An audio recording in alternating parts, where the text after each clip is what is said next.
Bom, boa tarde a todas e a todos. Eu imaginei que fosse difícil para mim, porque acompanhei o último painel e vi como seria desafiador o momento, comentava com o Márcio, de me apresentar ou procurar com a mesma performance da doutora Cris, da doutora Ivana Farina, que não pela temática que em si é apaixonante e envolvente, né, quando se fala de inserção de políticas afirmativas para mulheres nas nossas instituições, nos nossos espaços legítimos de representação, com a devida proporcionalidade. Mas é porque eu já adianto que eu não tenho todo esse jogo de cintura. Sou mais lento, sou mais devagar, mas graças a Deus recebi a confiança do meu presidente Beto Simonetti para missões desafiadoras como esta de representar a advocacia brasileira no CNJ. E é interessante que aqui hoje nós temos dois ex-conselheiros, o doutor Ivana, o doutor Emanuel Campelo, que esteve lá pela Câmara dos Deputados, ou seja, representante da sociedade civil. E essa experiência prova a importância, presidente Beto, de existir um órgão como o Conselho Nacional de Justiça para tratar de políticas judiciárias muito além daquele senso persecutório que orientou as atividades do Conselho Nacional de Justiça por ocasião da sua criação e depois da sua instalação. Criação com a Emenda Constitucional 45 e sua instalação em junho de 2005. E eu digo isso porque é sempre importante resgatar a história para falar disso que nós vamos tratar aqui. Acesso à justiça. Acesso à justiça é direito fundamental. Eu tenho 15 minutos, né, presidente? Eu já gastei bem uns 3 aqui saudando. Presidente Cristiano. Ele não está... Posso mandar bronca? Acesso à justiça é direito fundamental. Eu não sei se eu pego esse microfone e fico andando também aqui, né? Porque eu estou num palco, estou num teatro tão bonito como esse. Não, mas é porque eu tenho umas anotações aqui, eu posso me perder. Eu estou nervoso. Então, o CNJ e políticas judiciárias de acesso à justiça. Quando se resgata a história, é preciso lembrar que o CNJ também é fruto do primeiro pacto republicano, organizado pelos poderes, ou firmado entre os poderes da nossa República, para maior eficiência do Poder Judiciário. Nós vencemos aquela ideia de abrir a caixa preta do Judiciário. O CNJ teve, de certo modo, essa função. Era algo muito insulado, era um ambiente muito fechado em si mesmo. E através desse compromisso, doutor Cleiton, com as políticas judiciárias, necessariamente se assumiu um compromisso ainda maior com a transparência. O judiciário se abre, ele deve ser mais transparente e, para ser mais eficiente, tem a necessidade e se vê obrigado a prestar contas. É bom como desejávamos? Absolutamente não. As políticas de acesso à justiça, direito fundamental, está lá relacionado no artigo 5º da Constituição. É algo que o presidente Marcos Vinícius lembrou aqui, que diz respeito com o constitucionalismo, não aquele originário da Magna Carta, do João Sem Terra, que precisou abdicar de parcela do poder para se sustentar no poder, não o matarem, mas desse constitucionalismo moderno que surgiu no final do século XIX. Dizem que acesso à justiça é coisa de comunista, não é, de liberalista. Ele é fruto do liberalismo econômico. O Estado inglês e a monarquia inglesa sobrevivem no modelo daquela época até hoje, porque uma das primeiras preocupações que teve foi com acesso à justiça. Alguma forma de aplainar a inquietação da base social, garantindo, ainda que em perspectiva, uma forma de buscar os seus direitos. E essa análise quem faz não são juristas. Há uma análise econômica, uma abordagem econômica realizada por T.H. Marshall na década de 50, e ele volta os olhos para o passado e mostra que o Estado inglês se preocupou com isso desde a grande largada do constitucionalismo moderno. Hoje nós temos um neoconstitucionalismo, é um constitucionalismo que permite nós defendermos, a despeito da omissão legislativa, a agenda de ações afirmativas que garantam a franca e ampla participação das mulheres nos espaços de poder. Estamos discutindo isso agora no CNJ. Está com vista? É fácil? Não, é difícil. Mas está posto. E nós temos que enfrentar essas discussões. Acesso à justiça, conselheiro Emanuel Campelo, advogado Emanuel Campelo, me lembrou que era um item da pauta da Comissão Nacional de Acesso à Justiça, uma das comissões permanentes, uma das poucas comissões permanentes do Conselho Nacional de Justiça.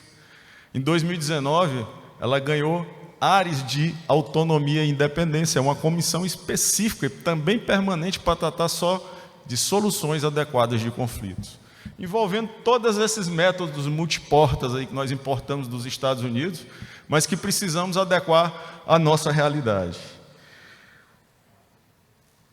A advocacia 5.0 é uma advocacia adaptada à realidade tecnológica. O Dr. Cleison me chamou a atenção, inteligência artificial não é necessariamente o que eu estava falando, falava de algoritmo, né, o que identifica o nosso comportamento nas redes, né, através de uma ampla base de dados que são estruturados através desses mecanismos de também inteligência artificial. Eles fazem uma leitura dos nossos hábitos, do nosso perfil para vender coisas. O judiciário está se adequando a isso. E nós não podemos, falei isso, sou procurador do Estado. Eu dizia já há anos atrás, nós não podemos ficar para trás. Do contrário, vão achar que somos dispensáveis. Vale para a advocacia de um modo geral. A pandemia serviu como um fator de catalisação, de impulsionamento dessa realidade, né? Do nosso mergulho nessa realidade. Acontece que se achou que a tecnologia era motivo para mudança de domicílio de magistrado. Nunca foi para isso. A ferramenta ela serve para aproximar, não para distanciar. Eu digo, todo município, independentemente da forma como o magistrado atende o jurisdicionado, todo município, para ter uma ideia, para passar uma ideia de organização, ele tem a prefeitura, a Câmara de Vereadores, a igreja, seja de que vertente for, e o foro. Quando o foro está fechado, o cidadão se sente perdido, porque não tem, simbolicamente, aquela visão de que a justiça está à sua disposição. Nestes 5 minutos que me restam, quando eu falo de consensualidade, de soluções, né, de soluções multiportas de acesso à justiça, é a melhor forma de realizar a justiça. É uma forma civilizada de realizar a justiça, porque é a justiça celebrada no entendimento entre as partes. Agora, em algumas situações, é necessário, imprescindível, que as partes sejam bem assessoradas. Questões como família, como sucessões, como questões de alta monta, que querem levar para os sejusques sem a presença do advogado. Acham que o advogado é dispensável porque vai ter uma sentença homologatória lá no final. Só que o juiz não teve nem contato com as partes, e ali você está lidando com o que o ser humano tem de mais íntimo e valioso. Num primeiro momento, a família, e depois o patrimônio organizado em torno daquelas relações familiares. Os sejusques no Brasil todo têm pessoal treinado o suficiente para garantir que as partes vão ser tratadas com a máxima isenção e com a orientação da melhor espécie? Não tem. Nós não temos uma organização uniforme no Brasil todo. Nos estados mais ricos nós temos problemas de organização desses centros e querem dispensar a presença do judiciário.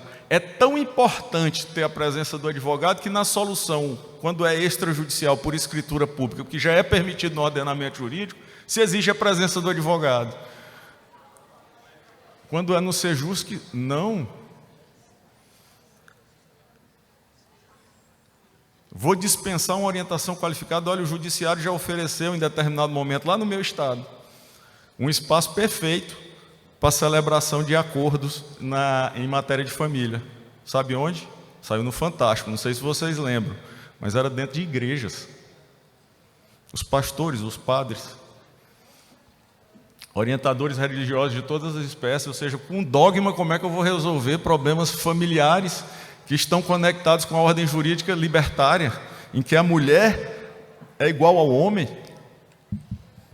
Não desmereço absolutamente religião alguma, mas é preciso pensar que para se definir política judiciária, eu lembro aqui de um romance de Machado de Assis, A Mão e a Luva. Era tão bobinho, folhetinesco,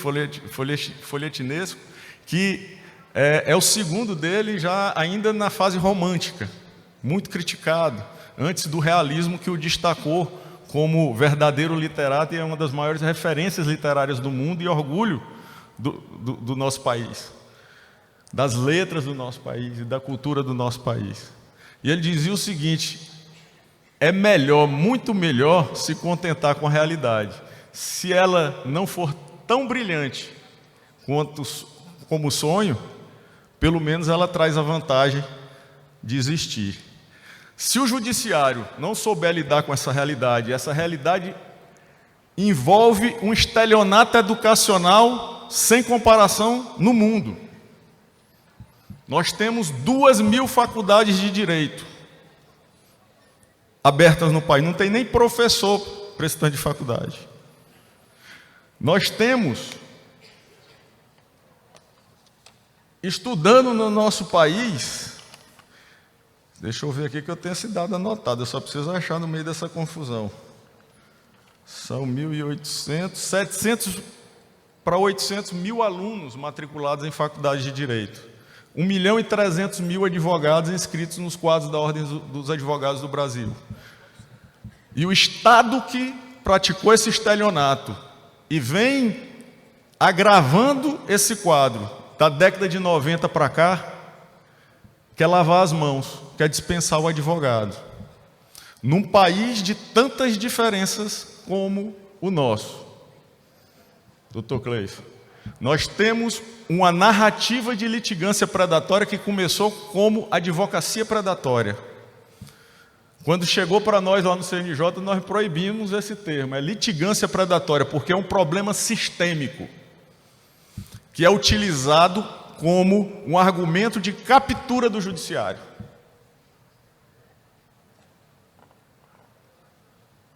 As soluções processuais que vêm sendo adotadas, que criam todo tipo de barreira de acesso à justiça e de dificuldade de trabalho para os advogados e advogadas, não resolvem o problema de alta litigância no país. Os Estados Unidos, em 2012, Márcio, em 2012, já disseram assim, encerre. Mas eu não posso encerrar sem esse dado, que eu acho importante. Em 2012, nos Estados Unidos, haviam 4 milhões de processos em tramitação. 4 milhões de processos em tramitação. Um país com o dobro da nossa população, com uma riqueza superior, muito superior a nós, provavelmente com um número de problemas, se não equivalentes, maior, porque eles têm uma influência mundial muito maior do que a nossa, tinham 4 milhões de processos em tramitação, em todo o sistema judiciário americano. O Brasil tinha 112 milhões. É como se um brasileiro litigasse com outro, cada brasileiro litigasse com outro, e num ambiente totalmente irracional e ilógico do ponto de vista civilizatório. Porque é impossível controlar e garantir um serviço judiciário de qualidade. Agora, quem gera essa demanda excessiva, e aqui eu digo, a demanda é excessiva porque nós abrimos com a Constituição de 1988 portas, e uma delas é o sistema de juizados especiais, inclusive os das fazendas públicas, para garantir toda a demanda represada ao longo da história brasileira, das classes, represada nas classes mais baixas que não tinham acesso à justiça, não sabiam dos seus direitos, ignoravam seus direitos e que haviam meios de buscá-los. Aí virou um problema, aí se criou um outro conceito nesse ambiente de litigância predatória, que é a tal da litigância controlada. E quem controla essa litigância? É o judiciário? São os grandes litigantes, os repeat players, aqueles one shooters. Nós vamos falar de doutrina americana. One shooter são conceitos da tipologia das partes. Eles são muitos, porque no Brasil, os litigantes habituais, os repeat players, eles têm um comportamento totalmente equivocado, errático e acomodado nesse estado de ineficiência do sistema de justiça do Brasil. E eles agora se apresentam no CNJ como vítimas, para que se legitime exigências como essas de procurações atualizadas, com reconhecimento de firma. Na Justiça Federal, eu tenho um absurdo de você ajuizar uma ação coletiva, faz o contrato todo amarradinho com o cliente, quando ganha, transita em julgado depois de anos a fios, vem uma exigência de juntar uma procuração com 6 meses de validade, porque o advogado que teve fé para lutar pelos direitos coletivos de uma massa considerável de pessoas, em todo o processo, por anos a fio, ele não tem mais fé na hora de receber e garantir o destaque da parte deles. Porque gratidão de cliente, você só conhece depois que ganha. Ele não quer pagar o honorário, não. Se você não tiver a garantia, e o sistema de justiça preparou isso por uma questão de acomodação, porque pode ter um desvio ou outro, mas não ataca o problema. Nós temos uma base de cálculo de 1.300.000 advogados. 1% disso dá 16 mil pessoas. O judiciário tem seus corruptos também. O Ministério Público tem seus corruptos também. Assim como tem a advocacia pública, a defensoria pública, nós somos humanos. São instituições humanas. Não se pode apontar o dedo só para uma delas e sacrificar quem mais precisa do Estado brasileiro, que é essa massa de hipossuficientes que precisa da justiça para garantir benefício previdenciário. Quem é o litigante predador? É só fazer a conta. Tem muita demanda porque se nega indevidamente muitos benefícios. Faça a conta. Daquelas milhares de ações previdenciárias que se ingressa diariamente na justiça, 60% para 70% são de ganho de causa do autor, não é da União. Isso é sinal de quê? De que o comportamento do Estado e das grandes corporações, sim, são predadores. Não é a advocacia. E acesso à justiça se faz com a racionalidade, valorizando o advogado, dizia Márcio, no preventivo, no cuidado dos interesses antes de virar um litígio. Nos Estados Unidos, a justiça é cara. Optar por uma solução judicial pode levar qualquer pessoa à ruína se perder. Por isso, é a última das últimas alternativas. Por isso que lá, o índice de litigiosidade é de 2%. Aqui, os maiores clientes do judiciário, ou é o Estado, ou são as grandes corporações, inclusive aquelas que têm a concessão de serviços públicos, como telefonia, como luz, como saneamento básico. Portanto, não apontem o dedo para a advocacia brasileira. Vamos resolver o problema como deve ser enfrentado, com verdade, pautado na realidade de que a política tem que ser desenvolvida, inclusive, contando com o fato de que os juízes são escravos de números, por isso que a solução mais fácil é julgar sem resolução de mérito, para se ver livre do acervo e atingir as tais das metas. E outra, se estamos falando de advocacia 5.0, vamos partir para a justiça 5.0, porque a tecnologia já foi incorporada ao dia a dia do Poder Judiciário. Mas no centro dele não tem que estar o juiz de coitadinho, não tem que estar o servidor de coitadinho, e nem o advogado ou advogada, tem que estar o jurisdicionado. Vamos perguntar para ele se ele está satisfeito. E vamos compreender o problema como ele é, como ele existe. Ele é um problema sistêmico. Não adianta atacar a parte, revitimizar a parte, condenando, mesmo quando ela for vítima.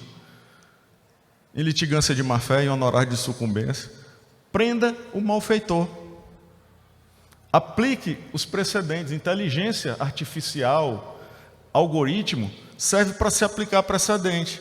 O judiciário tem que fazer a parte dele também. Nós temos um problema sério, por isso virou política nacional, de gestão de precedentes, tratamento de precedentes, porque o judiciário, ele próprio, é o maior causador desse problema de insegurança jurídica no Brasil.